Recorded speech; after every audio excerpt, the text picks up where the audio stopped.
Anne et son mari, Daniel, viennent de perdre leur voisine et amie, Chahinez.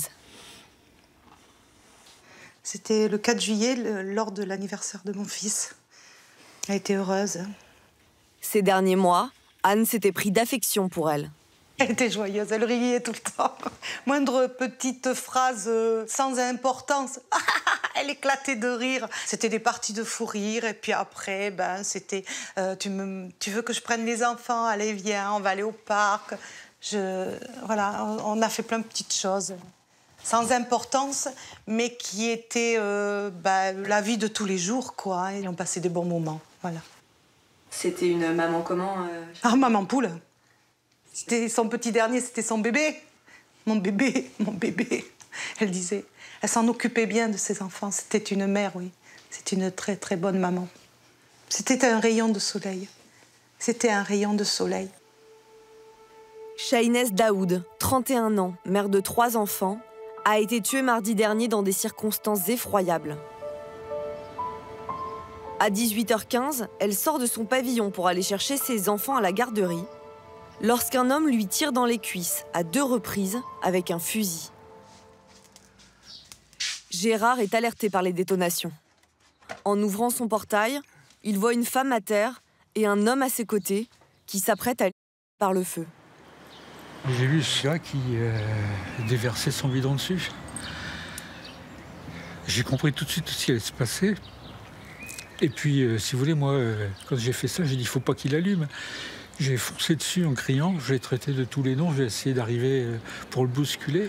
Il s'est baissé et puis il a allumé avec son briquet et puis le feu est parti, ça montait jusque-là. Moi, je suis arrivé dessus vraiment en rage. Et puis là, il m'a sorti un pistolet de sa poche et puis il m'a braqué à 1,50 m. Et puis il a remonté la rue. Moi, tout de suite, j'ai foncé dans mon garage. J'ai pris 2 couvertures et puis je suis sorti pour aller essayer de faire quelque chose. On éteignait d'un côté, ça repartait de plus belle après. Puis après, les couvertures ont pris feu et puis on ne pouvait plus rien faire. Mais comment dire, qu'on ne se pose pas de questions, elle était bien vivante. Je peux vous dire, j'ai l'image que j'essaie de me débarrasser.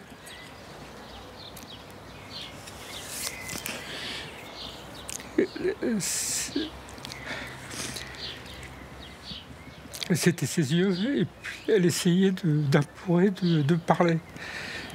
Et puis après, les flammes sont reparties, et puis là, c'était fini. Le tireur met ensuite le feu au pavillon qu'occupait Chahinez. Avant d'être interpellé, quelques minutes plus tard. Il s'agit du mari de la victime, Mounir Boutaa, duquel elle était en train de se séparer. Mis en examen pour homicide volontaire sur conjoint, il est incarcéré.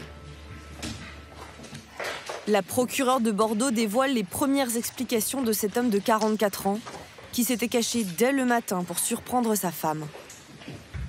Convaincu, selon ses dires, que son épouse avait un amant et qu'elle le manipulait, il aurait décidé de la punir des souffrances endurées et voulait, je cite, brûler un peu sa femme pour lui laisser des marques.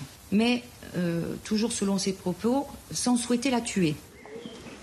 Ce 39e féminicide de l'année bouleverse le quartier, la ville, le pays tout entier.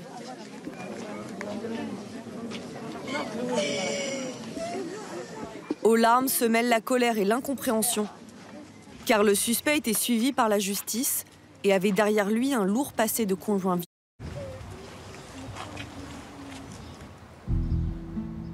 Né à Alger, Mounir Boutaa arrive à Bordeaux à l'âge de 23 ans. Il est maçon. En l'an 2000, il se marie une première fois avec Aurélie. Le couple a 3 enfants. Mounir Boutaa est décrit comme un père affectueux, impliqué et joyeux.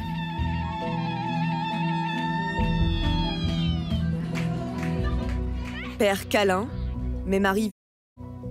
C'est ce que décrit aujourd'hui Aurélie, qui a vécu 10 ans avec lui. Chaque fois qu'il rentre et qu'il a bu, si j'ai le malheur de le contrarier ou que j'ai pas préparé à manger, qu'il n'a pas allé à mettre les pieds sous la table et être tout de près devant lui, parce qu'il avait ce côté très très macho, attention. Ben là, son regard, que je décris, devient tout de suite noir, son visage se crispe, et voilà, je sais que je vais prendre ma grosse gifle et me faire bousculer. Pendant des années, Aurélie encaisse et Mounir sait se faire pardonner. Il s'est trouvé tout ce qu'il faut pour que je l'aime à nouveau. Parce que je le déteste pas vraiment.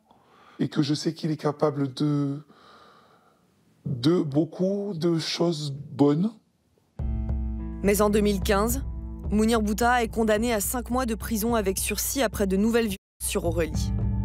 Le couple se sépare définitivement. C'est alors qu'il rencontre Shahinez Daoud. Divorcée, elle vit à Alger avec ses 2 enfants. Les familles se connaissent. Les parents encouragent un mariage. Très vite, elle le rejoint dans la région bordelaise. L'année suivante, ils ont un fils. Il s'installe dans ce quartier de Mérignac. C'est à cette époque qu'Anne et Daniel font la connaissance de Shahinez. La jeune femme semble fuyante. On sentait qu'elle sortait, c'est bonjour, et elle rentrait dans sa maison, et voilà. Mais en fait, il y avait la petite aussi qui parlait, qui nous disait que oui, mais autrement, mon papa, quand il n'a pas bu, il est gentil. Donc on savait ce qui se passait, et puis on entendait. On n'a jamais vu, mais on entendait.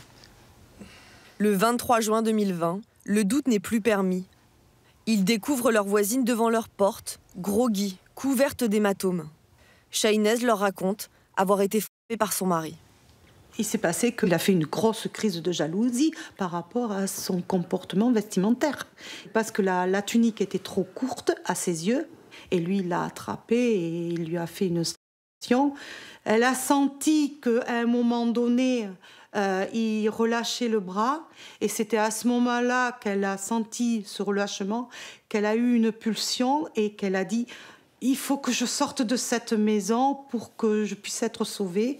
Et c'est comme ça qu'on a entendu débouler les enfants crier et qu'elle s'est jetée sur le trottoir dans les bras de mon fils. Jugé en comparution immédiate, Mounir Boutaa est condamné à 18 mois de prison, dont 9 fermes. Il est incarcéré à la maison d'arrêt de Gradignan. Après 3 mois de détention, il bénéficie d'un aménagement de peine et ressort en septembre dernier avec un suivi judiciaire. Éric Laborie est l'avocat de Mounir Boutaa depuis 10 ans. La libération anticipée de son client ne l'a pas surpris. Sur cette détention, il n'a fait l'objet d'aucun signalement, d'aucune violence. Il se comportait bien. C'est quelqu'un d'assez placide au quotidien, concrètement. Il s'y est toujours présenté avec respect pour les institutions judiciaires et sans jamais dénigrer les victimes ou les plaignants, quels qu'ils soient.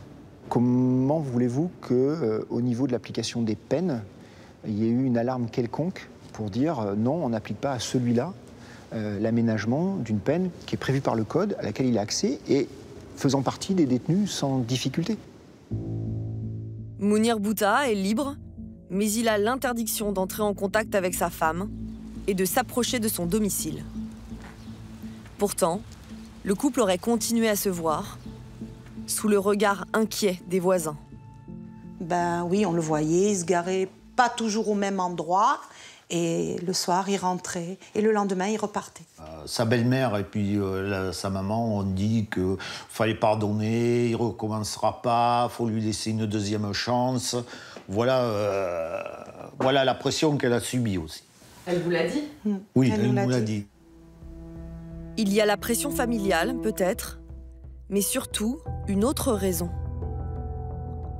Shahinez Daoud veut faire venir d'Algérie son fils aîné, âgé de 13 ans, issu de son premier mariage. Elle pense avoir besoin de Mounir. C'est ce qu'elle confie à son avocate. Mon travail était de lui faire vraiment envisager cette procédure de divorce qui était nécessaire.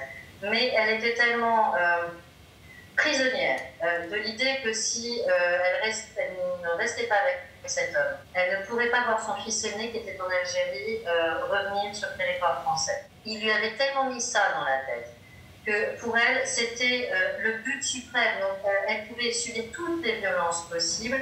Elle restait effectivement avec cet homme tant que son enfant n'était pas revenu d'Algérie. Début mars, les retrouvailles ont enfin lieu. Son fils s'installe chez elle. Un bonheur de courte durée. Le 15 mars, Mounir Boutaa l'aurait été sur ce parking. Shahinez Daoud dépose plainte le lendemain. Les traces de l'agression sont visibles. Elle sera tuée 2 mois plus tard. Que s'est-il passé pendant ces 2 mois? La police et la justice auraient-elles pu empêcher ce drame? Après l'agression du mois de mars, les policiers auraient tenté d'interpeller Mounir Boutaa chez sa sœur qui l'hébergeait. Ils ne le trouvent pas. Son signalement est diffusé, mais aucun avis de recherche ni mandat d'arrêt n'est lancé. Autre élément troublant, Mounir Boutaa se serait présenté spontanément à l'hôtel de police de Bordeaux fin mars. Selon son ex-femme et sa fille aînée, aujourd'hui majeure, il est persuadé qu'il va à nouveau être incarcéré. Il nous a appelés, il venait de sortir du commissariat et il était de bonne foi. Il était vraiment de bonne foi, il voulait vraiment se faire interpeller. Il m'a dit « Tu te rends compte? Je suis dehors, ils n'ont pas accepté mon rapport, enfin, ils ne nous ont pas accepté de me prendre avec eux, en fait, de m'interpeller. Ils m'ont dit que j'aurais une convocation. » Mounir Boutaa s'est-il vraiment déplacé dans un commissariat? Policiers et magistrats disent ne pas disposer d'une telle information. Ce qui est sûr, c'est que dans le cadre de son suivi judiciaire, il a honoré 2 rendez-vous, ici, avec sa conseillère d'insertion. Celle-ci était-elle informée de la plainte déposée contre le mari? Elle n'a pas souhaité nous répondre. Pour savoir s'il y a eu dysfonctionnement de la police ou de la justice, une inspection a été diligentée. Elle devrait livrer ses premières conclusions mardi prochain. Le corps de Shahinez Daoud devrait être inhumé en Algérie, là où vivent sa mère et son père, avec qui nous avons pu nous entretenir au téléphone. Je me sens coupable d'avoir donné ma fille à ce criminel. Je suis coupable, je me sens coupable. En temps de colère, tu peux donner un coup de couteau à une personne, tirer sur elle 3 balles et la brûler. C'est sauvage. Les 3 enfants de Shahinez Daoud ont été placés dans des foyers de la région bordelaise.